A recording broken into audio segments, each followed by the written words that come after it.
This is the story of a poor delivery boy, a boy who had nothing. No money, no home, and no hope. But one day, everything changed. He became a millionaire overnight. But how? Let's find out. Chapter 1. Pure 50 crores. The room was quiet enough that you could hear the ceiling fan struggle. And right in the middle of that silence, a 20-year-old kid looked straight into the eyes of a 50-year-old man and said, "Sir, you're going to die tomorrow. A car accident." "I'm not kidding." William didn't blink. His voice didn't shake. But Mr. Malhotra? He went stiff like something inside him just snapped. William leaned forward, talking like he was narrating tomorrow's newspaper headline. "The moment you take that first left turn toward office, a truck will come right at you. You'll try to dodge it, and boom, school bus from the side. Next stop, crematorium." A thin line of sweat broke on Malhotra's forehead. His voice cracked, sharp and shaky. "Are you out of your damn mind? What nonsense is this?" William didn't soften. He didn't apologize. He kept going,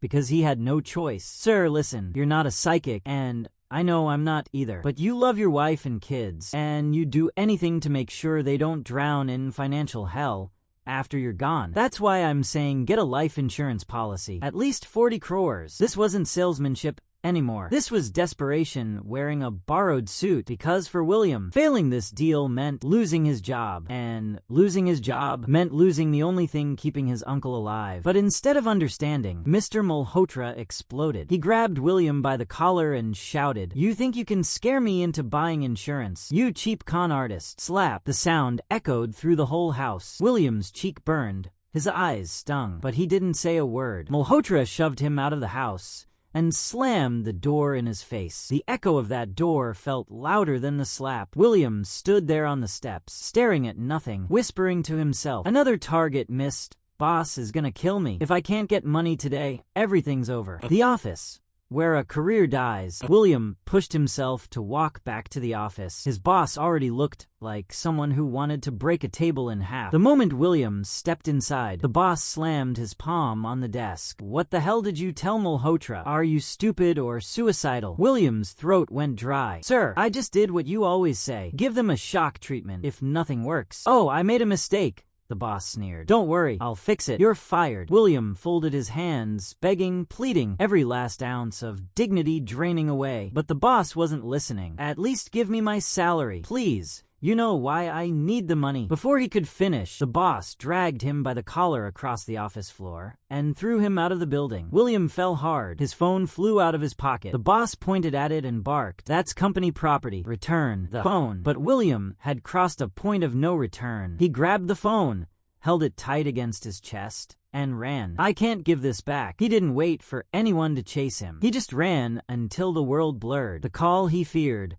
His phone rang. He already knew who it was. The landlord. William answered with a hollow voice. "I'm coming." The voice on the other side snapped. "Come fast. Your uncle's vomiting blood again. No rent. No mercy. I'm locking your house." William reached the slum area breathless. Their entire home, every piece of their life, was already thrown out on the road. His 60-year-old uncle sat on a broken chair, coughing blood into a cloth. The sight shattered William from inside. His uncle whispered, "I told the landlord my boy will bring the money. He always does." But he didn't listen. William lowered his head. "I'm sorry, uncle. I couldn't arrange it." His uncle smiled faintly, somehow still gentle. "You've done more for me than my own son would have. Don't blame yourself." That broke William's heart more than anything. A friend, a job, and one more humiliation.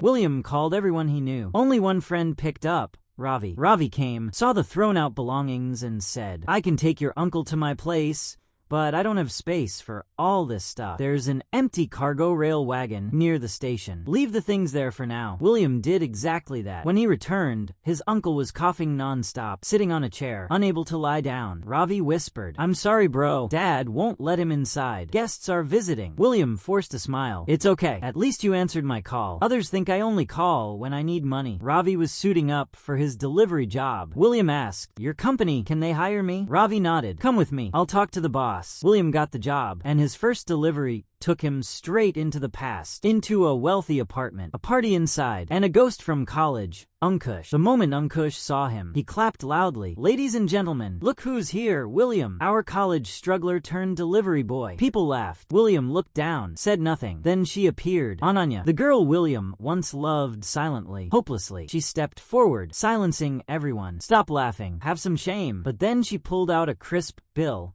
and held it out to him. A tip, a mercy, a reminder of how far he'd fallen. His eyes burned, but he swallowed the pain and said, "Thank you," and walked out, because poor men don't get the luxury of crying. The night everything collapsed. At the hospital, the receptionist said without emotion, "Cancer treatment, around 50,000 just for the initial admission." William walked out, whispering to himself, "Where am I supposed to get that?" He went to the cargo wagon to get a blanket for his uncle, but the wagon wasn't there anymore. It had already left with everything he owned. In that moment, standing alone in the dark railway yard, William realized he had nothing. No job, no money, no home, no family except a dying uncle. A train roared past him, and a thought whispered inside him. Maybe it's easier to leave than to keep failing. He stepped onto the next track, waiting for the next train, counting his breaths like they were running out. His phone buzzed. He ignored it. Then a message pinged. He almost didn't look, but one thought hit him. What if it's about Uncle? He opened the message and froze. "I have deposited Indian rupee 50,000,000,000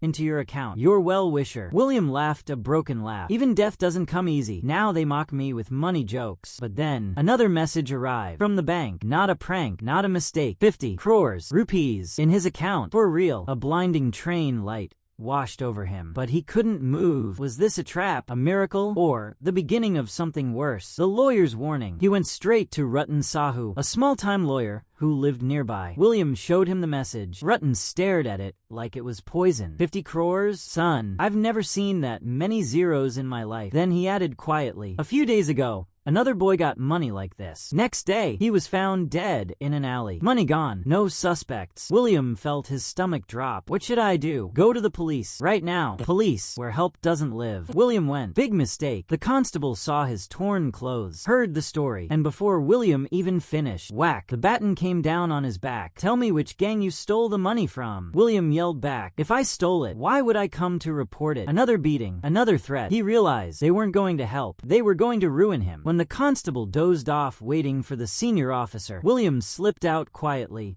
the shadow following him. The streets were empty, too empty. William felt someone behind him, a slow, deliberate shadow. He walked faster. The shadow walked faster. He turned and saw the figure reach into its coat. That was enough. William ran as fast as his legs would carry him.